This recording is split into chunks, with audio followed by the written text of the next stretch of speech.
जय हिंद, जय भारत, जय श्री राम। आज का विषय होगा, अधिक लोग हमारे समाज में सोने की आदत बना ली है, अधिक देर तक सोते हैं लोग। इसके विषय में हम बताएंगे इसे हानि क्या है।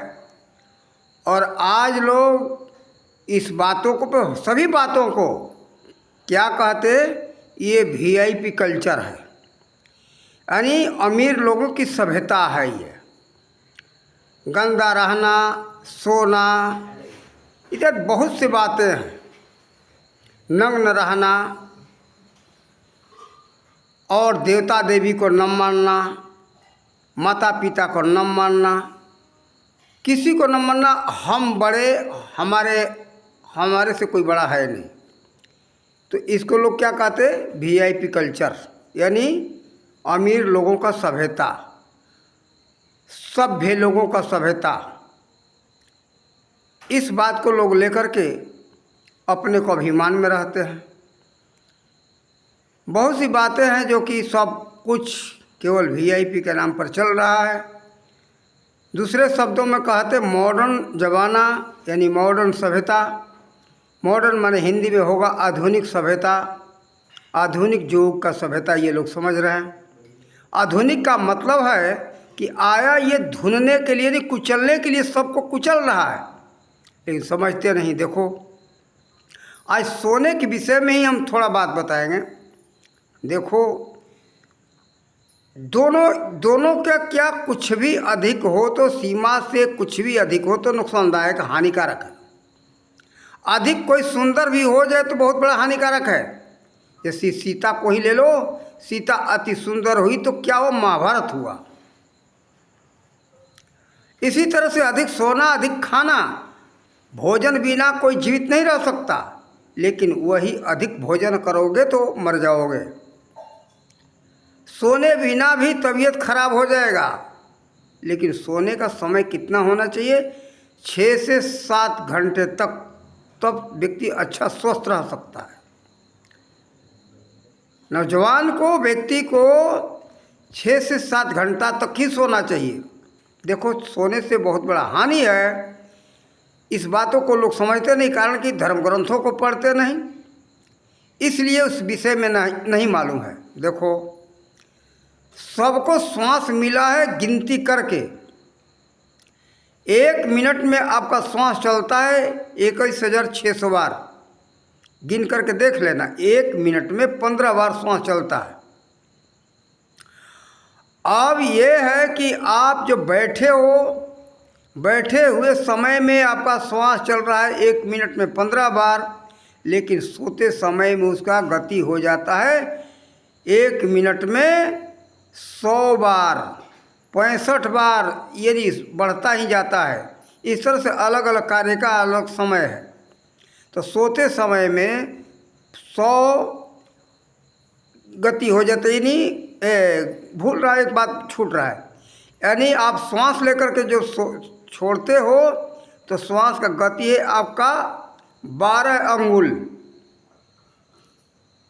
और 12 अंगुल के जगह पर हमने मिनट पर वो श्वास का गति वो बताया नहीं, भूल गए। ये श्वास का गति है, आप बैठे हुए हो तो श्वास का गति यानी 4, 8 और 4, 12 अंगुल इसका गति है, श्वास छोड़ते हो तो। लेकिन जब आप सो जाओगे तो इसका गति हो जाता है, श्वास छोड़ोगे तो 100 अंगुल पर जाकर के उसका सीमा समाप्त होगा। इतना अंतर है। तो देखो, ये जितने अंगुल, 12 अंगुल है, इसमें से कम करना है। कम करोगे तो आपका आयु बढ़ेगा। जैसे मान लो आपका 100 वर्ष का आयु है, तो 100 वर्ष का आयु में से अब ये आपका 100, 125, 150 ऐसे होता चला जाएगा। लेकिन यही श्वास की गति अगर 12 अंगुल से बढ़कर के अधिक हो रहा है तो आपका आयु कम होगा, घटता जाएगा। 100 से जितना माने सोओगे, श्वास की गति चलेगी, आपका आयु घटता जाएगा। हमारा बात का विश्वास न करो, धर्म ग्रंथों को उठा करके देख लो। आजकल लोग धर्म ग्रंथ को ढोंग ढकोसला पखंड समझ रहे हैं, लेकिन ढोंग ढकोसला नहीं हो, और साइंस का पुस्तक है। उसको धर्म ग्रंथ के नाम से पहले समय में कहा गया है, लेकिन वो सब साइंस का पुस्तक है, स्वास्थ्य विज्ञान है वो। आपको स्वस्थ रहने की सारी विद्याएं इसमें बताई गई है। आपका जीवन शैली के विषय में बताया गया कि आप जीवित कैसे रह सकते हो, स्वस्थ कैसे रह सकते हो। सारी बात विज्ञानपूर्ण है उसमें। आप सब लोग उठा करके देखो। आप लोग नहीं मानते हो तो आप लोग न मानो भाई, आपकी मर्जी है।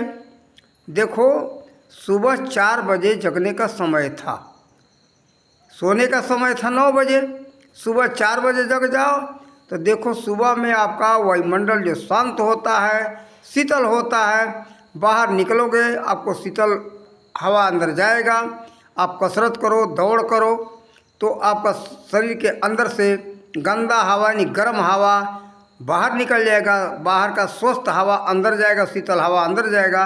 आपको स्वस्थ बनाएगा, आपको मजबूत बनाएगा, आपको दीर्घ आयु बनाएगा यानी लंबी आयु वाला बनाएगा। लेकिन अब क्या है, हमारे लोग समाज के लोग अधिकतर सोते हैं। सूरज उदय होने के बाद जितना जितना सूरज उदय ऊपर चढ़ता जाएगा वायुमंडल गर्म होता है। तो आप सो रहे हो घर के अंदर तो गर्म तो हवा है ही आपके अंदर, और गर्म हवा ले रहे हो, और बाहर निकले तो क्या होगा, वही गर्म हवा मिलेगा। तो आपका शरीर शीतल नहीं हो सकता है। एक तो क्या है, आयु आपका सोने से अधिक घटा, आप अधिक सो रहे हो तो उससे घटा। दूसरा बात, आपको शीतल हवा नहीं मिला। तो देखो, अधिक सोने से 2 का हानि है। आपका पहला है स्वास्थ्य की हानि, दूसरा संपत्ति की हानि। आप सुबह जगोगे, सुबह जग करके अपना घर का कार्य निपटा करके यानी घर का काम सारा करके उसके बाद नहा धो करके किसी बाहर के काम में लग सकते हो। खेती का काम हो, नौकरी का काम हो, आपका दुकानदारी हो, या कुछ भी करते हो उस काम को कर सकते हो। लेकिन जो 8 बजे 9 बजे 10 बजे सो करके उठते हैं, बताओ उनके शरीर का क्या हाल है। कब वो स्नान करेंगे, कब अपना भोजन करेंगे, और कब काम में जाएंगे। ये लोग ज़्यादातर 2 नंबर का काम करते हैं। ये लोग सोचते हैं भाई हमारा काम कैसे चलेगा, तो जुगाड़ से काम कर लो। यही लोग ज़्यादातर चोरी, बेईमानी, लूट खसोट, ठगना, सारी ठग विद्या इन्हीं लोगों का देन है। अपना जुगाड़ से काम चला लो तो इनका नतीजा बहुत बुरा होता है। पकड़े जाते तो बहुत बुरा हाल होता है। देखो, इसलिए इन सब बातों को छोड़ो अगर शांति से जीवन जीना चाहते हो तो। लेकिन इन्हीं लोगों का देन है कि समाज के अंदर बुराई फैलती जा रही है। अगर देर तक सोएंगे तो काम तो कर नहीं पाएंगे, कमा नहीं सकते। चलो हरामखोरी करो, चोरी करो, लूट खसोट करो। घूसखोरी इन्हीं लोगों का कार्य है, चोरी इन्हीं लोगों का कार्य है, 2 नंबर का धंधा इन्हीं लोगों का कार्य है। यही लोग अधिकतर सोचते हैं कि भाई चलो हमारा खर्चा पूर्ति नहीं हो तो 2 नंबर का काम करो, चोरी करो, डकैती करो, नहीं तो किसी का ठग विद्याई करो, मिलावट करो। सारा काम इन्हीं लोगों का है। जैसे 2 नंबर का काम जितने गलत कार्य है इन्हीं लोगों का है। जो समय से जगने वाले हो तो परिश्रमी होते, अपना कमा करके सारा खर्चा पूरा करते, उनको 2 नंबर का काम करने का क्या जरूरत, लूट खसोट घूसखोरी का क्या काम। तो देखो, तो लेकिन जो 2 नंबर के काम करने वाले सदा दुखी रहते हैं। पकड़े जाते तो उनकी हालत बुरा, चोरी करने वाले के पकड़े गए तो हालत बुरा, घूसखोरी करने वाले के पकड़े गए तो हालत बुरा। तो देखो, आप लोग सुखी जीवन जीना चाहते हो तो समय से सो और समय से जगो, स्वस्थ रहोगे, संपत्ति का विकास होगा। सबसे बड़ी संपत्ति आपका स्वास्थ्य, आप स्वस्थ रहोगे। इसलिए हम इस पर एक विचार रखें कि आप लोग इसको सोचो और समझो, अपने जीवन में अपनाओ, सुखी रहो। हमारा यही विचार है कि सबको जो हो सके उचित बात बताना, ताकि लोगों का जीवन उचित ढंग से सुरक्षित जीवन शैली चल सके, कल्याण हो सके। हमारा ये विचार रहता है। अगर आप लोग को अच्छा लगे तो इस वीडियो को अधिक से अधिक शेयर करो, लाइक करो, सब्सक्राइब करो।